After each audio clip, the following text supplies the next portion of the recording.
ដែលក៏ឡងទៅឃើញបងប្អូនសមាជិករបស់យើងចុះអនុវត្តច្បាប់ក៏មានការបន្ទោសកម្រិតណាមួយឬមួយការចំអកសើចរបស់មន្ត្រីចរាចរណ៍របស់យើងពេលអនុវត្តម្ដងថាបើពីនេះទៅប៉ៃលិនតើតើមានលុយ8លានរៀលជាងបានជិះទៅដល់បាទដោយសារទៅតាមផ្លូវគាត់ជិះលបឿនលឺបលិសទៅផាកបាទទៅផាកប៉ុន្តែអានឹងដូចយើងត្រឡប់មកវិញគិតបើយើងជិះមិនលឺលបឿនទេបែបគ្មានអ្នកណាទៅផាកយើងទេបាទហើយការផាកនេះលបឿនដែលលឺនេះមិនមែនគាត់មើលភ្នែកឃើញទេគេមានរ៉ាដាគេមានលេស៊័ររបស់គេត្រឹមត្រូវចឹងហើយអានេះគឺជាការចូលរួមក្នុងការបង្ការទប់ស្កាត់កុំឲ្យមើលទៅលើបងប្អូនមន្ត្រីចរាចរណ៍ឬមួយអ្នកអនុវត្តច្បាប់សិតសឹងតែជាអ្នកជំងឺជូនដល់ពួកគាត់នោះផ្ទុយទៅវិញគឺជាអ្នកព្យាបាលទេបាទអញ្ចឹងបើយើងចូលរួមទប់ស្កាត់ក្នុងការកាត់បន្ថយដែលជំងឺដែលយើងឈឺច្រើនជាងគេ51%គឺលើ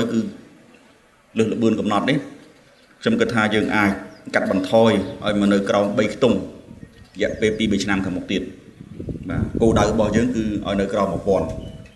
បាទសួរច្រើនទេវានៅតែច្រើនប៉ុន្តែយើងវាអត់មានជំរឿសកំពុងអភិវឌ្ឍវាត្រូវមានការយោគយល់នៃការអនុវត្តច្បាប់មួយចំនួន